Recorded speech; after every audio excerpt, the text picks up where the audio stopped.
Catherine.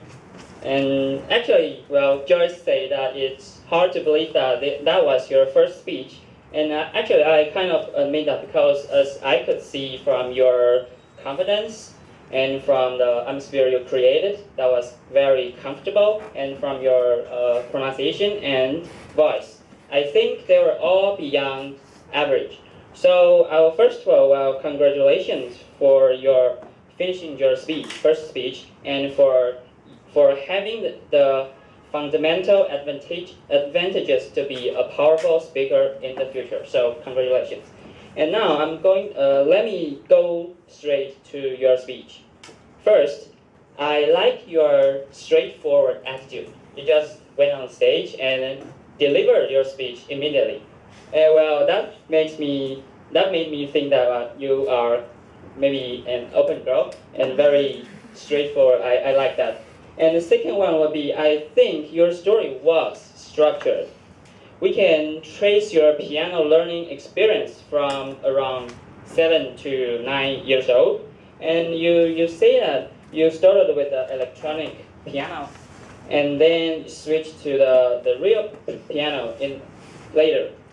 And you say your ambition came from seeing your classmate dressed like a princess on the stage, and you kind of envied her. You wanted to be like her, so you wanted to learn piano. I think these are all very, very important conditions that makes you want to learn piano, and they should be notified. They should be mentioned. And then you described very well about the motion when you try to reach the floorboard. Because you say you are too short, you want to reach the floor, but you cannot do it.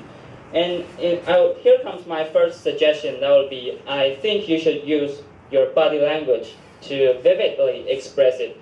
I think maybe you can just to explicify it. Maybe you can learn something from Bang Rui's speech today, his performance today. That was really good. And then here is my second suggestion. That would be, I always think that it's more important to show your inner thoughts than to show the outer settings, such as you say how many students in the class.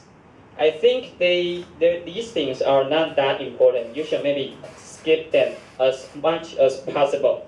So, and what we are really, well, you say piano gradually becomes not only a performance, but your relaxation, something like your soulmate. The soulmate thing is my addition. But actually, we cannot see your feeling during that stage, during that process. Your mind stage, we don't see that. That's what we care the most, the inner parts, okay? And then your story continues. But in my memory, only to junior high school, because I think it's kind of weird to be interrupted here. It's like we know you, but only to junior high school, because your story kind of ends in that part.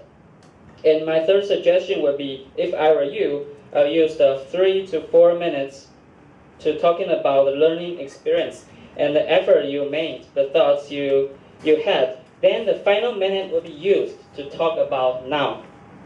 I think maybe you can, based on your piano learning experience, and now you have some kind of plans in the future, and you apply that kind of experience, and finally you get to NTU, because you have learned something from the piano experience. That can make us understand you more now.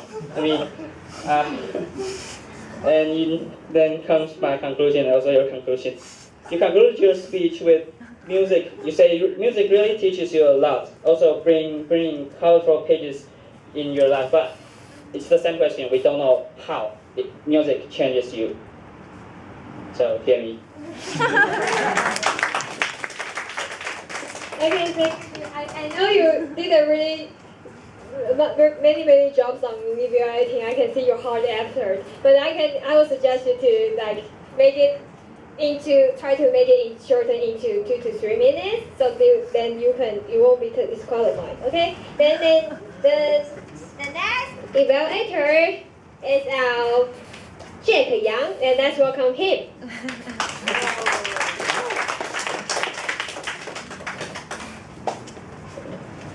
By the way, I'm single.